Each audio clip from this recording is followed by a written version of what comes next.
Hey, thank you for making time for us today. We finally find some time slot to get Felix at the Vienna Coffee Festival to talk a little bit about coffee, right? Oh yeah, why not? Yeah. What else? So we are at the Vienna Coffee Festival, but it's not your first festival. No, absolutely. But I was wondering what really makes you the first step into the coffee. Like what was your first coffee-related job, maybe? Let's say that. My first coffee-related job was by accident. I was just bored with my old job and speak to a friend of mine, and his father actually run a company back then for industrial machines, for coffee industrial machines. So it was just jump in the cold water, and it was the 1st March of 2003. It was my first day, very first day. 2003? Yeah. Wow, that's been a while. And what do you have to do actually?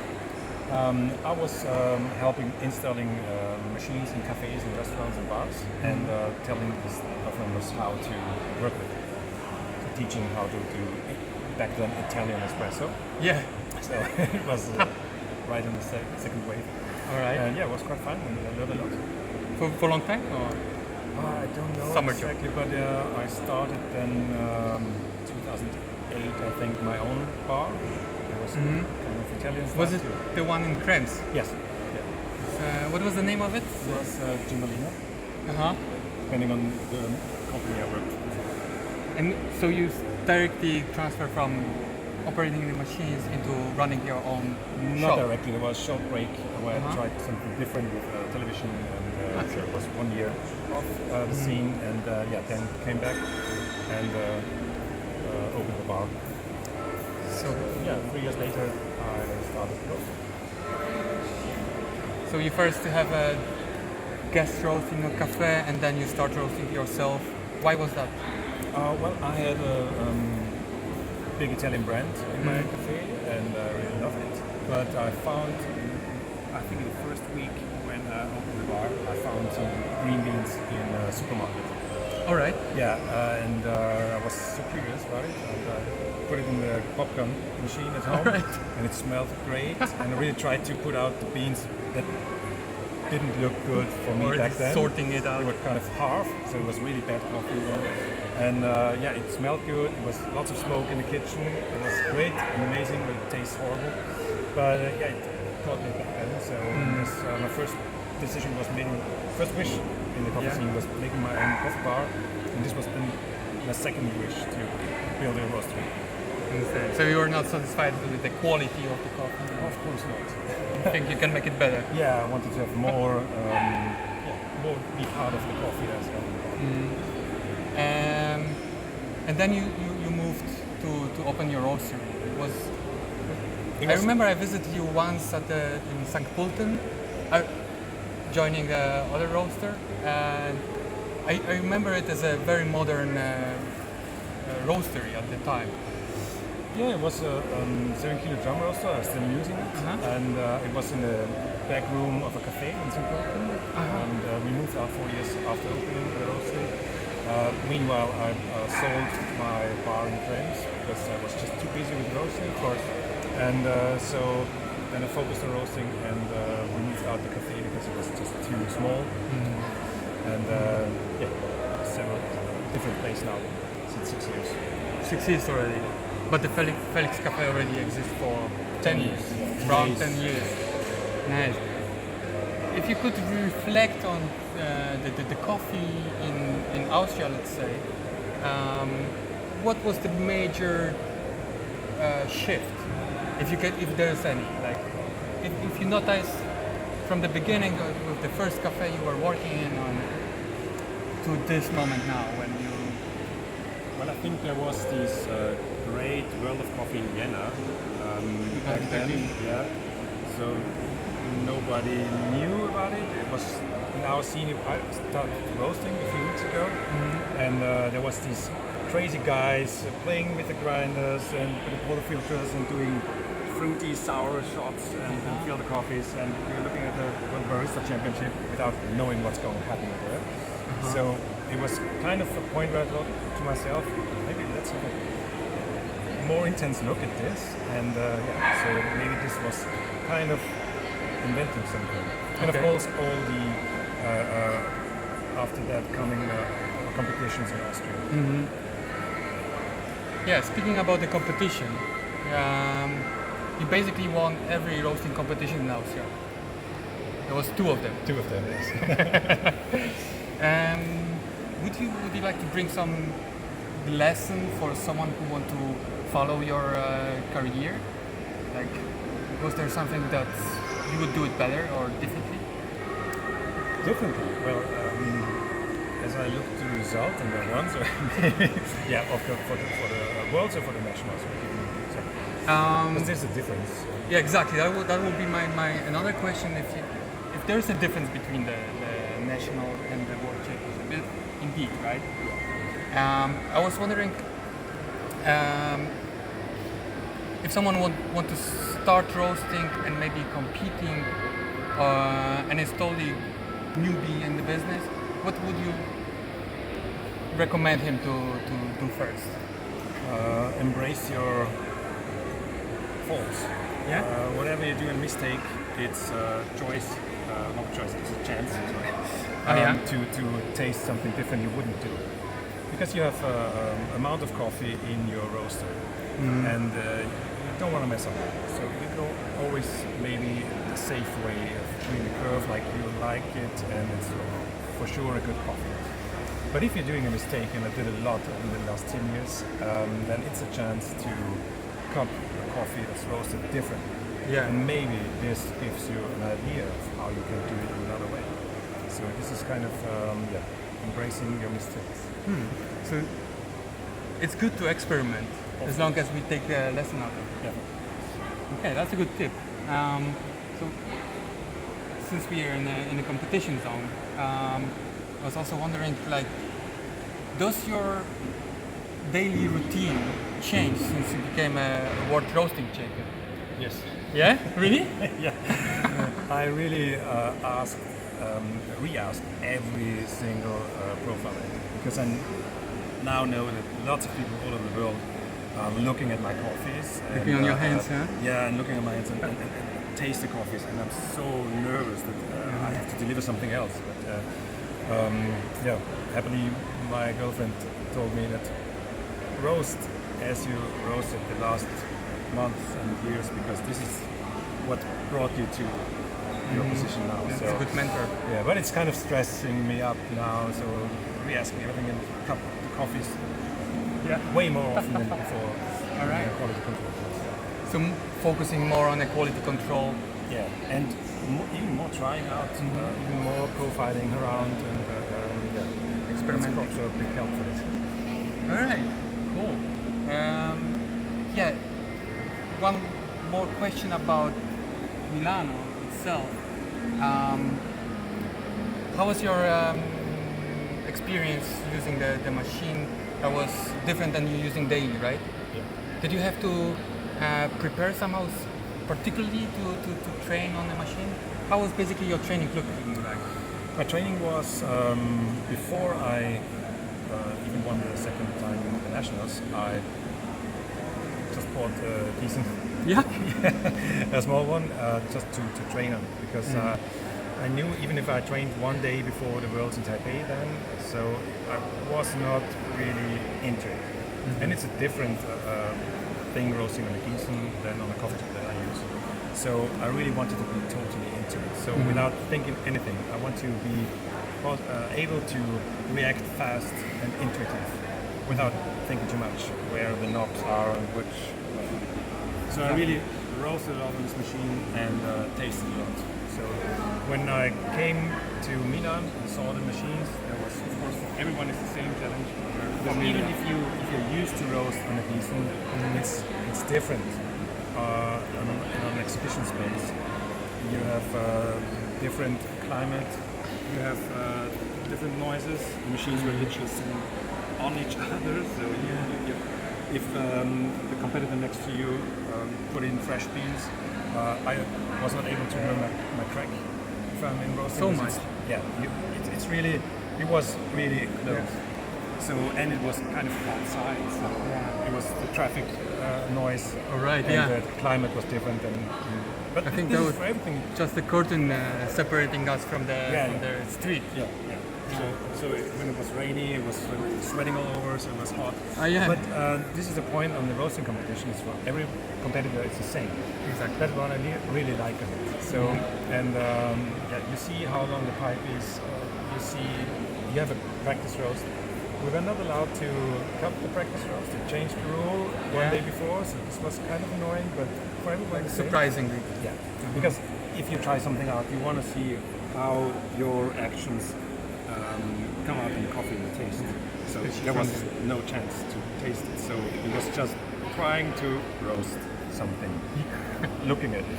Yeah. And for sure it was for everyone the same. It was really fun, but it was kind of challenging. But I was really happy that I roasted so much, so many times on these. And of course I roasted trained one day on nearly the same machine, on a 6 kilo Bunsen.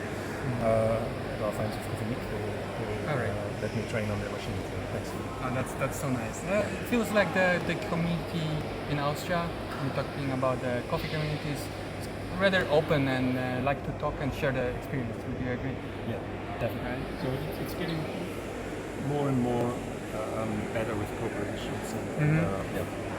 Because on the competition side, you see lots of different people from different stores or different roasteries, but they doing all the same. So they really want to focus on the quality cup. So it's great fun. Okay. Speaking of roasting itself, and you're already doing it for more than 10 years? 10 years. 10 years, say. Do you see any trends coming up? Recently we had a lot of fermentation coffee. Was it challenging for you to roast some new processing coffee? Yes. I had to accept that some flavors are there. I couldn't really understand. But it's quite funny, of course. My personal preference is clean coffees. Only clean, yeah. I really like a clean taste of maybe Kenya, like this one here, or nice Ethiopian or Colombian coffee. But it's really fun to taste different fermentation styles. But I think people are getting used to it, and now they're coming back to more stable coffee tastes. But it's my opinion. Could be like you said before. That's the one of an experiment that we maybe need to step back and see. We saw it maybe in the last 10 years on roasting styles too. We saw that there is lots of lighter roasts, and coffees are more sour now. So then lots of roasters back then tried to roast lighter. And coffees were just sour and dry tasting. So I, for example, had to learn how to do a lighter roast that's developed enough to taste good in espresso, not just sour. Because we were talking about it's fruity, it's not sour. But actually, I think lots of my roast back then, influencing someone. Yeah. So we were freaking out when we tasted sourness, but it was not really nice. So I saw lots of good development in roasting, and for example myself, by learning how to do a light roast without having this dry acidity taste. Is there any specific coffee? I mean, like clean coffee, of course. But is there a specific that you like to roast the most, or? No. Maybe challenging coffee is what I really like to roast, because when I don't get the result I want, I'm really, kind of hungry to do it. So this is kind of annoying sometimes, but I really like the challenge.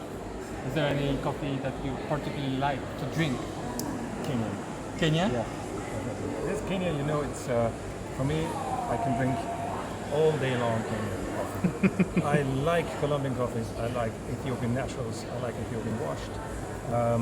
But the one and only coffee I can drink every day, it's Kenya washed. Understand. Yeah. Kenya is very specific coffee as well. You can distinguish it from a bunch of different origins coffee through that. I was also wondering about the trends in a coffee. So we already experienced some in the future. What do you think will be the next change, like shift in a coffee business? like in general?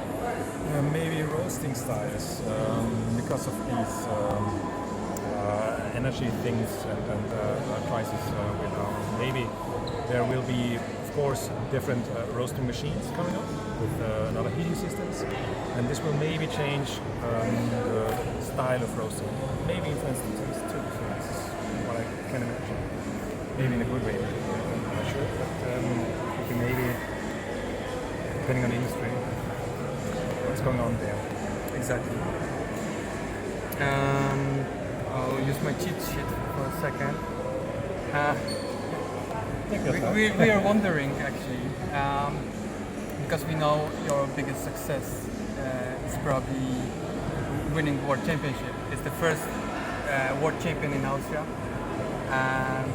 But would you like to share the most embarrassing moment in the coffee career? You're not live, you can. I'm not sure about that because there are lots of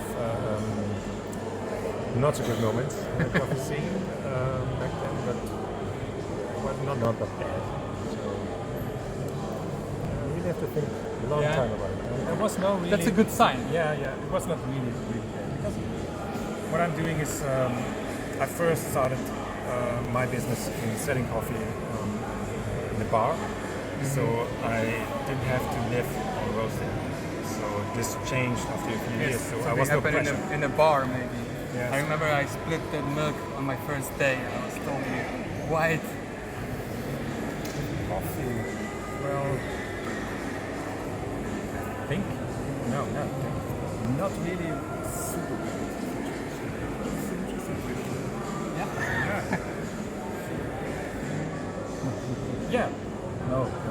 It was not that bad. The problem if something on a machine is not working. There was one thing.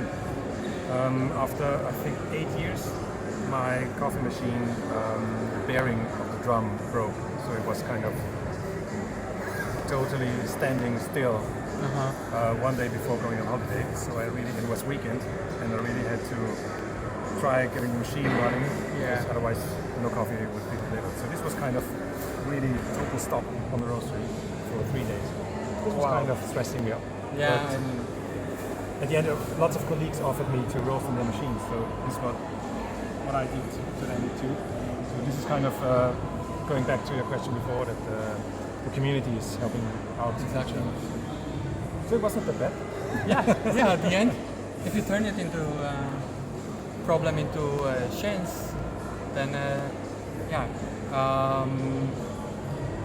we always can learn from the mistakes, like you said. I have one more question about your preparation at the World Championship. I'll just quickly go back, because we know the Cropster is the official sponsor at the championship, and they provide you with certain futures, like you can use or you're not allowed to use. Are you using the same setup at your daily routine, or? Yes. I'm using, of course, the razor rice beans. Mm-hmm. I'm using rate of rise of exhaust temperature, and that's it. So, and of course, bean and exhaust temperature. Okay. So, because this is interesting for my roasting style. So, while preparing for the competition, you didn't really change your setup. No, I knew from Taipei that there is no possibility to have this controlling tool. So it's just the curve as it is. And I knew back from the nationals that we just had the bean probe and nothing else. So of course I knew that there is a Gießen on a competition in Milan, but could be anything. So better train with less than be disappointed at the end if there is something changed on the competition. And like you said before, there was like one little change just the day before. Yeah, they can change. They kicked out green grading, but I really trained a lot and I really liked it. It's nice. Yeah, so we had it in the nationals, but they cut it off time issues for the worlds. So then they cut off the cupping of the practice roast. So there could be changes from the authorities there that maybe you're counting on. And even on the nationals, if you train of course for the worlds, you train on the same rules and regulations. So, but last nationals we had a robot machine, and we had just one. It was just a bean, nothing else. So you really, better be sure to know how to roast without any extras. Yeah. So if you could choose, you would use as many features as possible. Yeah, of course. Yeah. And everything that's recorded, even if I'm not using it yet, I know that it will be maybe some time in the future where I can use it and look back maybe for a long time evaluation. If I see, okay, something is like this and this, and know that Cropster is recording everything, even if it's not used now. Maybe there's a tool that uses them, and I see it back then. So I can compare old roasts and new roasts. It's super interesting. Everything that could be recorded should be recorded, and it's helpful. Yeah, I think that's the goal of Cropster is to collect as much information about it, and then develop the ideas. Because you're familiar with our software for quite a while already. I think 9 years. Yeah. 9 years. Wow. What's your opinion about the software itself? Does it developing in the right way, or do you have some issues recently? No issues yet. I think I'm not using everything I can use because I'm just too busy to see everything. I read the blog posts. I see that there's a lot of new things are coming up, but I'm just not able to use my time to get everything full out of it. That's what I really have to focus on to see how can I use more of the software to help my daily business. So I understand that it should be powerful as it is, also with the balance of using it in a convenient way. I think I still don't know how powerful it actually is. I'm maybe using just a little percentage of everything that is possible. So that's what I want to focus on more in the future. I'm a little bit running out of the question, but I'm just going to look at very quickly. We are not live. So we go through start of the career, start roasting, becoming a roast champion. Any thoughts for the future and the plans? To maybe open a cafe again, or anything that you consider? Yeah, I'm not sure for the cafe thing, but yeah, there will be maybe some corporations coming up for presenting my coffee in different places,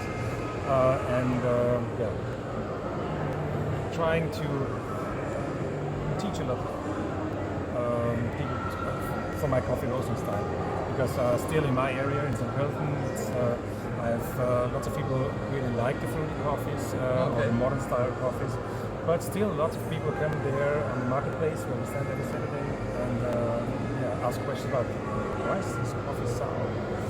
And so this is what I really like, because then you have a new client maybe to talk about and discuss why is the taste as it is. And this is quite a thing. So more telling how it is, and of course I will be still able in the future to roast the coffees I like and buy coffees I like. All right.